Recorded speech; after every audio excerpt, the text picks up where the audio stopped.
Good morning, friends. Tonight we are talking about what started as a simple question, one line that turned the interview into a national argument. Rufai Oseni asked, "What is the cost per kilometer of a Lagos-Calabar Coastal Highway?"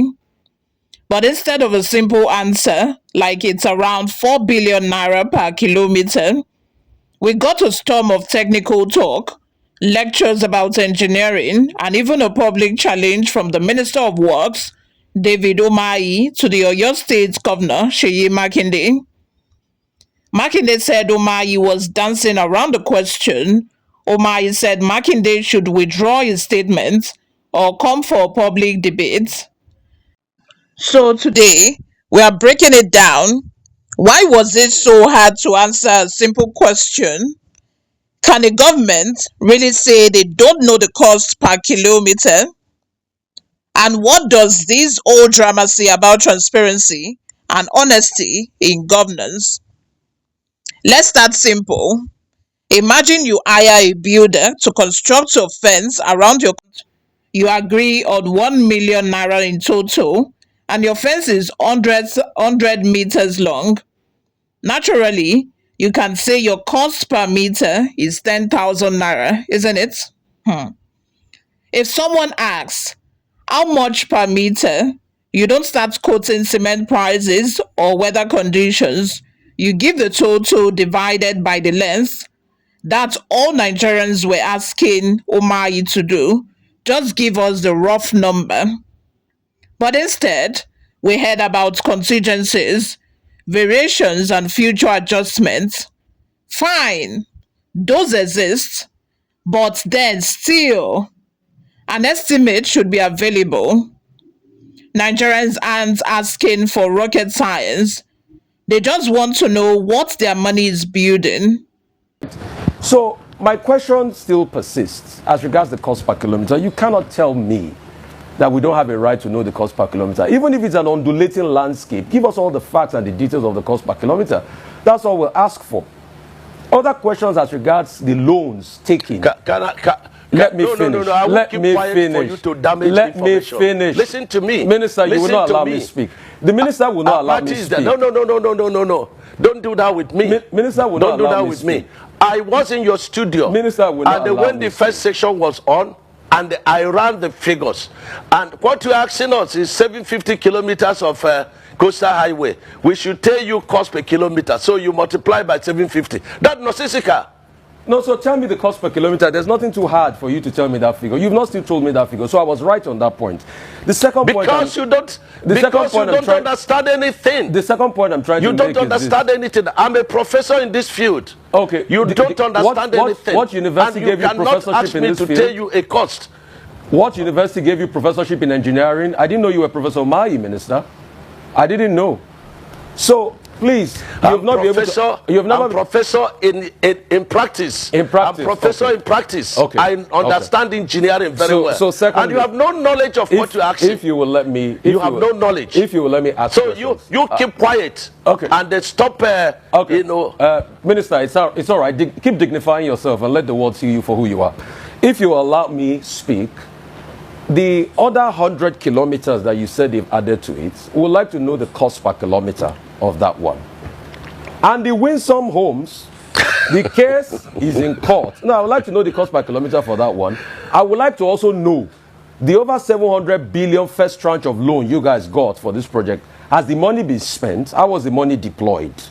I would also like to know. I would also like to know the terms of that loan. All right? How many years? What's the payback period? What's the payback moratorium of that loan?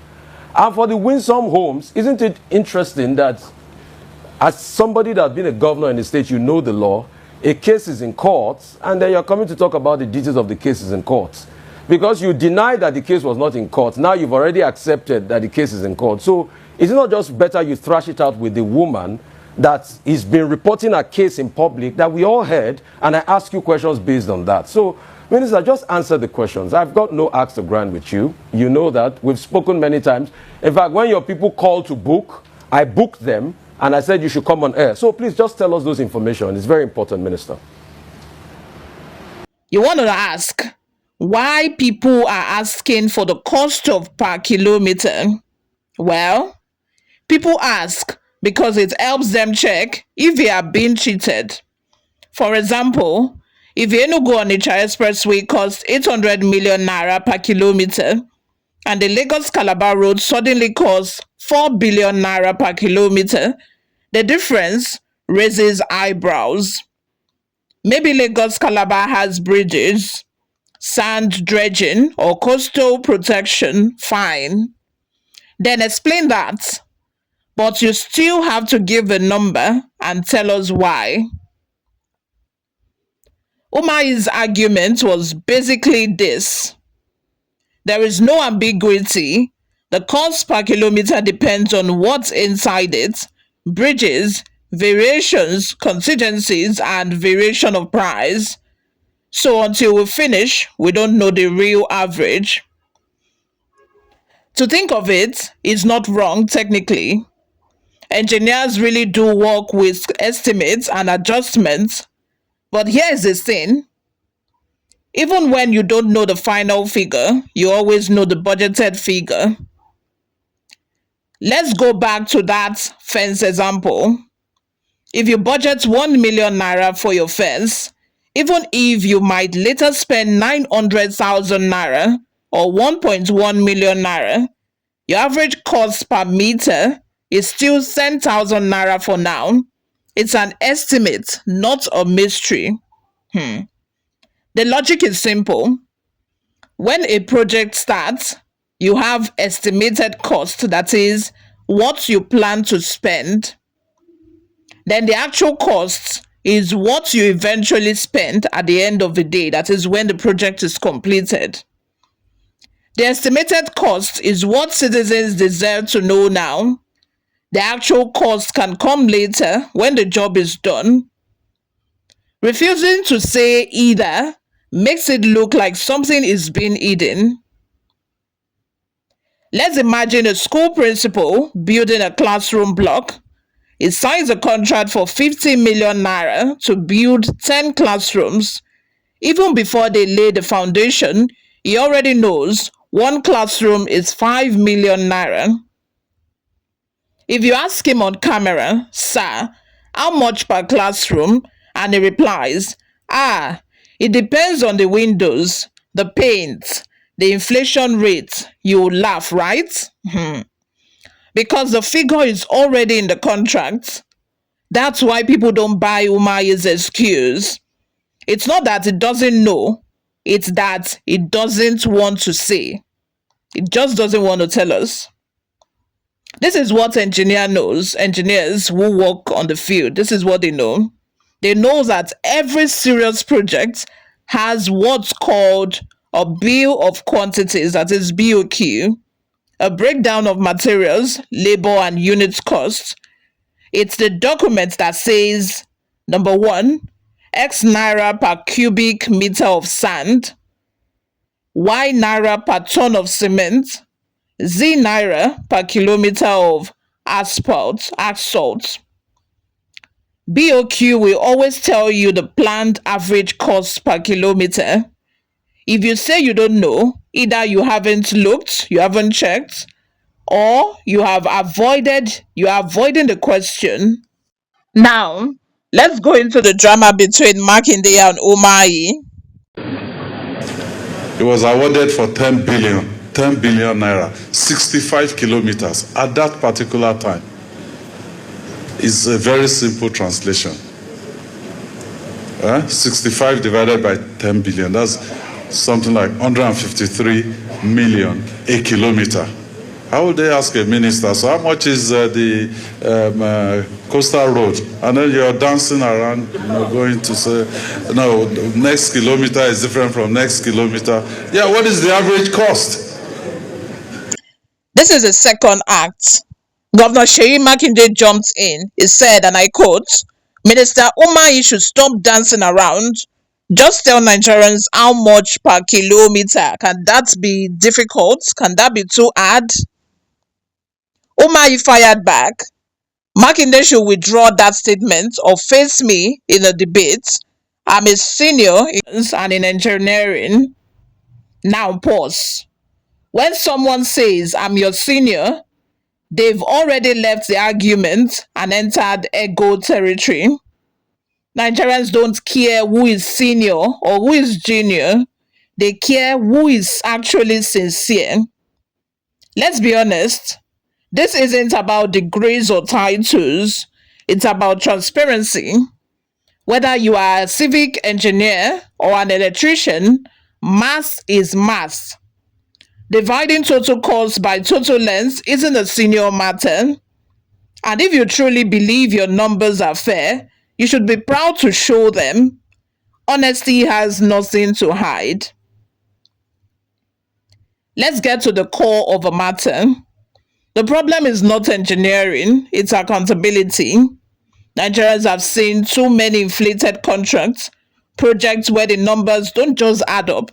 That's why a simple cost per kilometer question feels personal. People want to trust that their taxes aren't disappearing into a black hole. Here is how transparency should look like. Number one, this is what Umahi should have done. Publish the contract. Let the people see who got the job and for how much. Just like you would want to see a receipt if you paid someone for your fence. Simple. Number two, publish the breakdown. Tell us how much for bridges, how much for sand filling, how much for road pavement. That way, if one part looks exaggerated, experts can check. Update regularly. Every quarter, show what's been spent and what's left and what's changed. Think of it like getting SMS alert from your bank. It keeps everyone honest. Be open to corrections. If new prices arise, explain it. Nigerians aren't unreasonable. They just hate being kept in the dark. And we also hate being cheated as well. Speak plainly. Stop hiding behind jargons.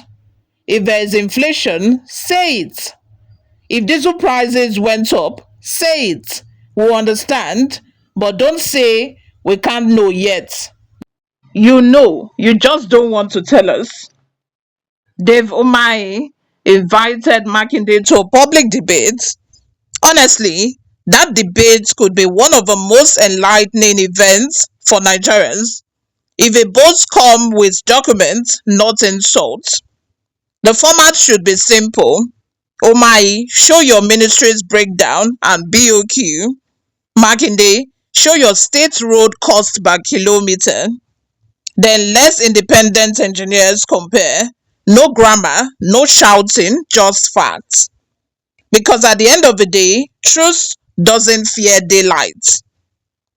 Let's wrap it up, guys. The question Rufai asked was not an attack, it was accountability in action. A minister who truly believes in transparency should have answered it with pride, not defensiveness. It's possible that Umahi's explanation about contingency is valid, but it's not acceptable to use it as a curtain to hide the numbers. Nigerians deserve clarity because it's their money. And when public officials start acting like giving figures is a favor, not a duty, that's when democracy starts to rot from the inside. Honesty has nothing to hide, and until that honesty becomes the culture in our governance, we'll keep having ministers who dodge, governors who taunt, and citizens who no longer trust either. I remain Oluwayomi Temilola, and this has been your breakdown of Umahi Makinde Rufai saga. Remember, when leaders speak in fog, it's the people who lose sight of the road. Thank you very much for always listening. Subscribe if you have not already done that. I will see you all in my next video. Bye for now.